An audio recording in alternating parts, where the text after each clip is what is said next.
Hi, welcome to a video. And yes, this is a very jank setup, and we're gonna go with it, cause welcome. Uh, read these recently, and by recently I mean like a month or two ago. I was doing homework, but then my internet died, like utterly died, so I can't do homework cause everything's online these days. So, the Wildwood Chronicles. I I was introduced to this via Leica Studios. They announced that the film they're currently working on is the first book in the series, Wildwood. Um, and so I like Leica's films.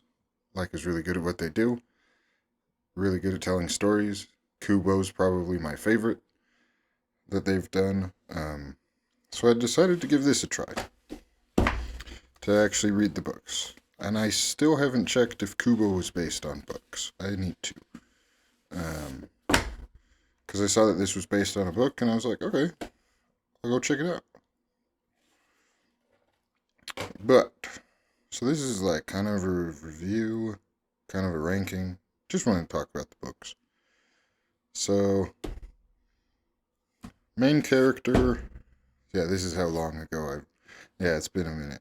Main character's name is something. I can't remember her name.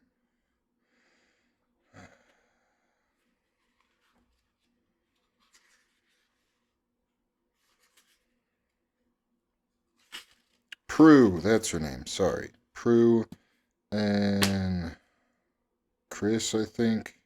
I'm probably wrong. Curtis, that's his name. Prue Curtis. That's one thing, though. I really like the artwork in these books. Um, the maps are cool. Uh, the artwork's really good.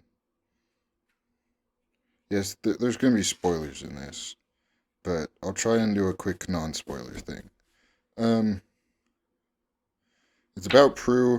Her little brother gets kidnapped by a flock of crows, murder of crows, and she goes into what is called the Wildwoods near her town to find him, and finds that it's a magical place full of people and talking animals and the like.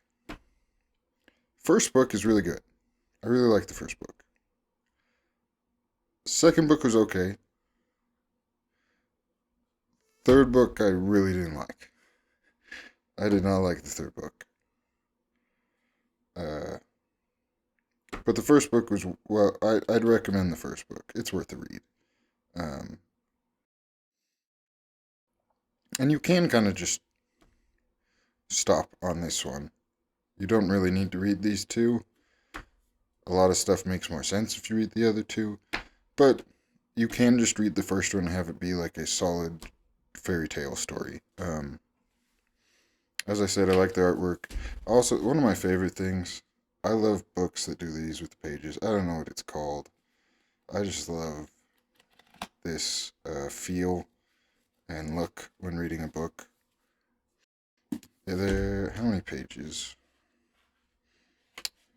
There's going to be a spoiler if I show you that page, so 541 pages in the first book. They're all about that. All similar length. First one's great. So now we're getting into spoilers. First one's really great. Prue, uh, going into the woods to find her brother. Curtis, her baby brother, he's like, I don't know, one or two. Curtis is kind of the outcast in the class that she's in at school. He likes all the nerdy stuff that everybody else gave up on. And he follows her into the woods. He wants to do something else. He wants to go on an adventure and also wants to help out. Uh, and they get separated as soon as they enter the woods. And they both have their journeys and they meet up back together. Really great characters. I'm not spoilers again because now we're in that territory. Uh, the Leica Studios movie is going to be very different. Just based on reading the first book, their movie is going to be very different. Uh, Seems the Eagle, the general, is the main character in their movie. At least that's what the trailer leads you to believe. The general is a supporting character in the first book, and I did not expect the general to die, and the general died real fast. So I was not expecting that. That's probably one of the biggest thing about this series. I was not expecting it to be as violent as it was. Curtis immediately jumps into a war and kills a bunch of people with a cannon. Uh, though at the time he thinks he's doing the right thing. Uh, but it's a violent series. There's more violence than I was expecting, I should say. I just realized my mic's peaking a little. Sorry about that. Um, but it is a more violent series than I thought it was going to be. Um, Not like incredibly violent, just more than I thought it was going to be. Um, has a lot of the classic fairy tale tropes of talking animals and magic, and the woods being a magic or a sentient thing on its own. Uh, the I really like the first book. It was an enjoyable read. Second book introduces Curtis's two sisters. Um,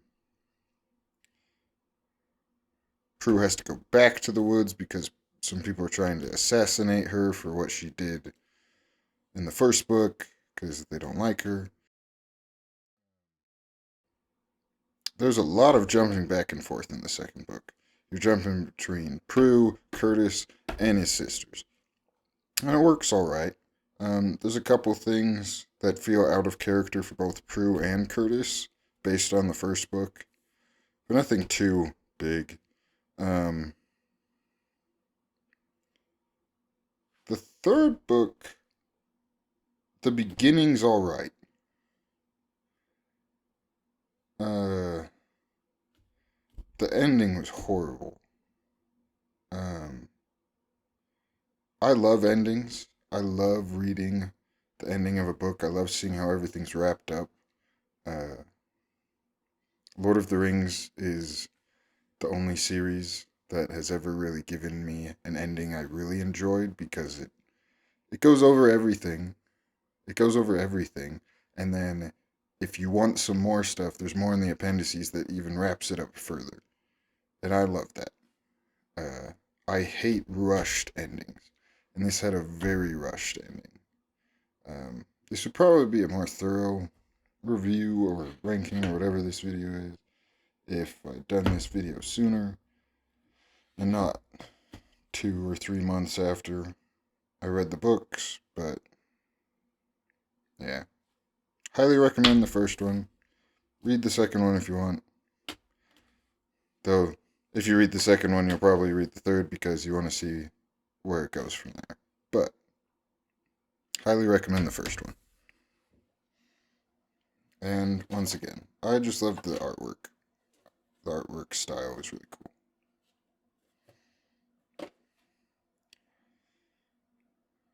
A Forbidden Wilderness, yes. An Epic Journey, yeah. First one hits that. The other two, kinda. A new classic, not so much. I will say that. Out of all of these three, I will reread the first one. I'll probably reread that. I probably won't ever reread these. I might open it to a part I liked or something or remember, but this is the only one I'm going to reread. Yeah.